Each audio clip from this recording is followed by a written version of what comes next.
Assalamualaikum warahmatullahi wabarakatuh. Saya Herlina Sapitri akan menjelaskan isi kandungan surah Al-Fatihah ayat 1-7 yang berbunyi A'udzubillahi minasyaitonirrajim. Bismillahirrahmanirrahim.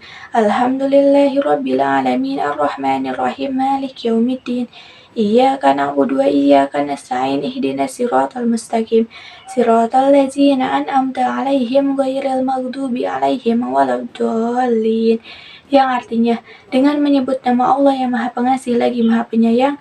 Segala puji bagi Allah Tuhan semesta alam yang Maha Pengasih lagi Maha Penyayang. Hanya kepadamulah kami menyembah dan hanya kepadamulah kami meminta pertolongan. Tunjukkanlah kami ke jalan yang lurus, yaitu jalan orang-orang yang telah Engkau beri nikmat kepadanya, bukan jalan mereka yang dimurkai dan bukan pula jalan mereka yang sesat. Al-Fatihah merupakan surah yang sangat istimewa karena statusnya sebagai pembuka kitab suci Al-Quran. Secara bahasa, Al-Fatihah artinya pembuka, yaitu pembuka semua jenis kebaikan. Surah Al-Fatihah yang terdiri dari 7 ayat ini mengandung pujian, pemuliaan, dan juga pengagungan kepada Allah Subhanahu wa Ta'ala. Nah, pada surah Al-Fatihah ayat 1 ini memperkenalkan kita pada Sang Pencipta, yaitu Allah Subhanahu wa Ta'ala. Dimulai dengan basmalah yang mengingatkan kita untuk selalu memulai semua aktivitas mulia dengan nama Allah karena mengandung banyak manfaat. Alhamdulillahirabbil alamin, yang artinya segala puji hanya milik Allah.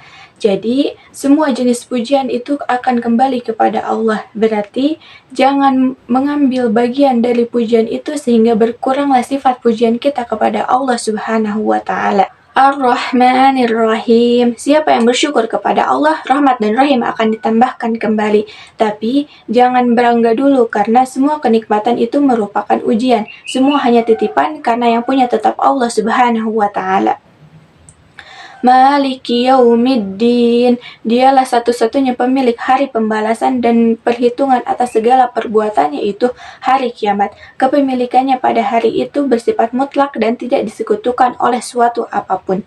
Iyyaka na'budu wa iyyaka nasta'in. Ayat ini menerangkan bahwa tidak ada zat yang pantas untuk disembah dan dimintai pertolongan kecuali pada Allah Subhanahu wa Ta'ala. Tidak ada pula zat yang bisa menandingi kuasa Allah Subhanahu wa Ta'ala. Ayat ini mengajarkan kita tentang kerendahan hati dan menyadari bahwa kita lemah dan tidak dapat berdiri sendiri. Ihdinas siratal mustaqim, memohon agar ditunjukkan di jalan yang lurus dan diteguhkan di jalan itu, yaitu jalan hidup yang benar yang dapat membuat bahagia di dunia maupun di akhirat, serta dapat mengantarkan menuju pintu syurga. Nah, yang terakhir pada ayat 7, Allah menjelaskan bahwasanya jalan yang Allah perintahkan untuk berjalan di atasnya adalah jalan bagi mereka yang diberi kenikmatan, yaitu para nabi, siddiqin, syuhada, dan orang-orang salih. Bukan orang-orang yang dimurkai oleh Allah, yaitu orang-orang yang mengetahui kebenaran namun tidak mengamalkannya. Mereka adalah orang-orang Yahudi dan orang-orang yang mengikuti jalan mereka. Jadi, ajaran keimanan dalam surah Al-Fatihah ini menekankan mengenai pentingnya mengenal Allah Subhanahu wa Ta'ala melalui pengamatan saksama terhadap sifat dan perbuatan yang tampak di jagat raya ini.